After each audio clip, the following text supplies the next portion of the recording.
आप लोगों को एक टॉपिक में बड़ी दिक्कत रहती है, दैट इज मैनेजर कमीशन। कभी कभी लिखा हुआ है बिफोर चार्जिंग मैनेजर कमीशन, कभी कभी लिखा है आफ्टर चार्जिंग मैनेजर कमीशन। बेटा जब भी बिफोर होगा फॉर्मूला है rate upon 100 into dash, after होगा फॉर्मूला है rate upon 100 plus rate into dash. Sir ये डैश क्या है? तो जो आपकी रफ में बैलेंसिंग फिगर आ रही है इसको कहेंगे कच्ची बैलेंसिंग फिगर। अगर 45 लाख में से ये 23 लाख जाएंगे तो मेरे बेटा जी जो आपकी बैलेंसिंग फिगर आ रही है अगर मैनेजर कमीशन ना हो तो दैट इज 22 लाख। अब मुझे मैनेजर कमीशन निकालनी है तो मेरा फॉर्मूला है rate upon 100 into dash upon 100 into 22 lakh, तो अमाउंट आ गया 2,20,000।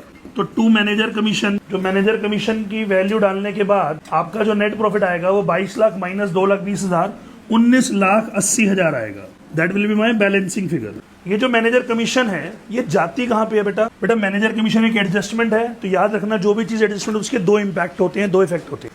पहली चीज मैनेजर कमीशन आपके लिए एक्सपेंस है, इसलिए P&L अकाउंट की किस साइड जाती है मेरे बेटा? लेफ्ट साइड, क्योंकि ऑल एक्सपेंसेस और losses will go on the debit side of P&L account. Sir आपने अभी तक पे नहीं करी, we have not paid it, तो बेटा हमारे लिए क्या है मेरे बेटा? वो लायबिलिटी, इसलिए बैलेंस शीट में लायबिलिटी साइड जाएगी आउटस्टैंडिंग मैनेजर कमीशन।